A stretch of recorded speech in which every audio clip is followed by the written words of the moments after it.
Саламатсыздар ма балалар? Бүгүнкү өтөтүн сабагыбыз 107 сабак. 2 немесе 3 амалдан туратын санды өрнөктөрдү салыштыруу. Сен санды өрнөктөрдү салыштырууду үйрөнөсүң. Биринчи эсептемей ак салыштыр. Бул жерде эсептемей ак салыштырбаганда көбөйтүүлөрдүн орду өзгөргөнү менен көбөйтүүнүн маани өзгөрмөйт. Эрежесин сүйенебиз. 4 7 28, 4 7 28. Экөө теңдүү болот. Оған 53-тү коссак, және 42-ни коссак дейт. 53-тү косканыбыз үлкөн жагы болот. Келесі экинчи эсепте жакшынын ишинде 8-дин алтын аламыз 2, 8-ден 5 аламыз 3. 3-тү 5-ке көбөйтсөк 15. 15, 15 бирге экөө. Оң жагы бул жерде экөөндө да 5 көбөйтүү 5 болуптур. 8-ден 6-ны азайтамыз, немесе 8-ден 5-ти азайтамыз. 8-ден 5-ти азайтканыбыз үлкөн жагы болуптур. Келесі эсепке карап алатын болсак, 59-га 12-ни косамыз, 59-га 13-тү косамыз, -7, -7. 12 менен 13-тө айырмачылык болуптур, яғни 13-тү косканыбыз көп болуптур. Келесі эсепте 6-ны 2-ге көбөйтөбүз, 6-ны 3-кө көбөйтөбүз. Осы экөөнүн айырмачылык болуптур. 6 2 12, 6 18, яғни 18 жагы үлкөн болот. Осулай эсептесек болот. Келесі экинчи эсепте теңдиктер менен теңсиздер туура болотундай этип пост өргөзөргө тийиштүү сандарды кой. 36 бөлүнгөн 4 азайтуу 3. 36-ны 4-кө бөлсөк 9'dan 9'dan 3 алсак 6. 6 жагы үлкөн болуу үчүн биз 36-ны 6-га бөлсөк 6'dan 6'dan 3 алсак 3. Яғни биз мына жерге 6 деген санды койсак болот. Экинчи эсепте 3 8 24. 24-төн үлкөн сан болуу үчүн 4-тө канчага көбөйтсөк 24-төн үлкөн болот. 7-ге көбөйтсөк 6 4 24 тең болуп калат. 4 7 28. Келесі эсепте 6 4 24. Экөө теңдүү болуу үчүн 3-тө канчага көбөйтсөк 24 болот. 8-ге көбөйтсөк 8 алсак болот. Келесі эсепте 45-ти 5-ке бөлсөк 8-дин 8 жагы үлкөн болуу үчүн 45-ти канчага бөлсөк 8 үлкөн болот. 9-га.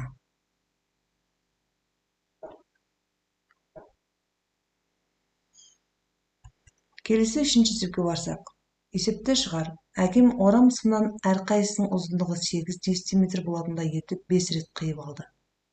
Сонда орамда 15 дециметр сым калды. Алгашында орамда нече дециметр сым болганы еді? Биринчи 8-ге 5-ти көбөйтүп алабыз. 40, оган 15-ти косабыз. 55. Алгашында орамда 55 дециметр сым болган еді. Төртүнчү эсепте тийиштүү орунга санды кой дейди. Эки жак теңдүү болуу үчүн 6 18, 18-ге 6-ны коссом 24. 24 болуу үчүн 6-га 4 көбөйтөм. 4 24. Келесі 3 9 27. 3 8 24. 27 болуу үчүн 24-ке 3-тө косамыз. 6-ны 2-ге бөлсөм 3. Кандай санды 3-кө бөлсөм 3 чыгат? 9'ду 3-кө бөлөбүз. Келесі эсеп 27-ден 3-тү алсам 24. Канчаны 3-кө көбөйтсөм 24 болот? 8'ди 3 8 24. Келесі 5-нчи эсепке баратын болсак, bir жылдын ичинде 2 омартадан 64 бал жыйналды. Олардын биринен 36 килограмм бал алынды. Ал калганы экинчи омартадан алынды. Bir омартадан экинчисине караганда нече килограмм бал артык жыйналды? Яғни 64-төн 36-ны алып тастайбыз, 28 калды. Яғни экинчи омартада 28 килограмм бал болгон. Биринчи омартада 36 килограмм бал болду. Энди канча килограмм артык болгон табуу үчүн 36-тан 28 алабыз, 8. Жабабы bir омартадан экинчисине караганда 8 килограмм бал артык жыйналды.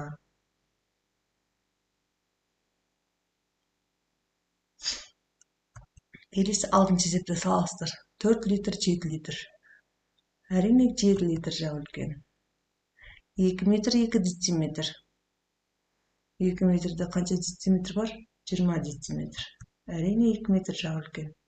3 дециметр 13 сантиметр. 3 дециметрде 30 сантиметр бар. 30 сантиметр үлкен ба? 13 сантиметр үлкен ба? Әрине 30 сантиметр үлкен. 7 метр 69 дециметр. 7 метрде 70 дециметр бар. Әрине 77 метр жағы үлкен.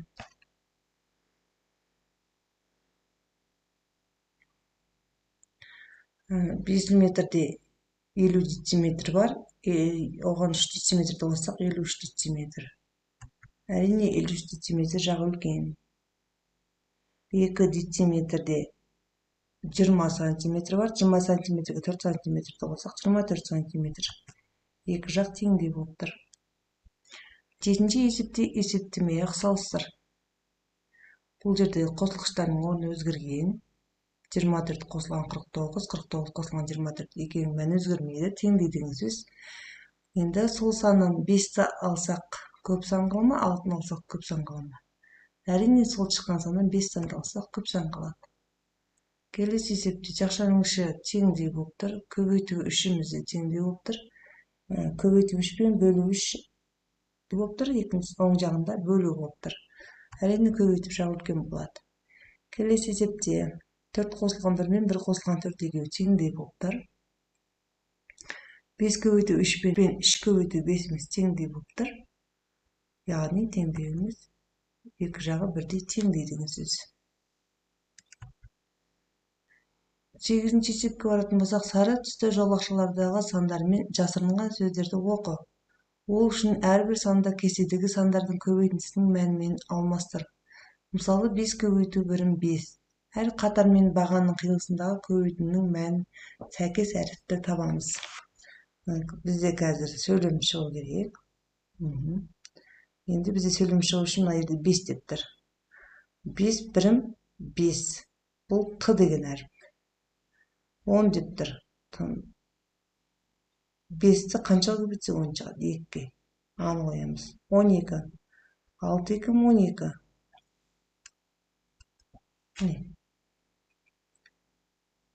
5 бірім 5. Т-ға кеп тұр. 2 5-ім 10. Аға кеп тұр. 6 2-ім 12. Қиылысқан жерінде Б тұр. Оны қойдым. 24. 6 4 24. Қиылысқан жерінде И тұр. Иді қойдым. 25 деп тұр. 5-ке 5-ті көбейтсек 25. Ғ-ны әкеп қойдым. 10. 2 5-ім 10. Аға тең. Аны әкеп қойдым. 5 бірім 5. Т. 5 бірім 5 тағы да Т. 15. 3 5-ім 15. Яғни табиғатты деген сөз шықты. Астында осылай қоятын болсақ, бізде табиғатты аялайық деген сөз шығады. Енді аялайық деген сөзді балалар астыңғы әріп сандармен қиылысқан әріптерді өздерің тауып көріңдер. Осымен бүгінгі сабағымыз аяқталды. Каналға тіркеліп лайк басуды ұмытпаңдар. Келесі сабақта кездескенше.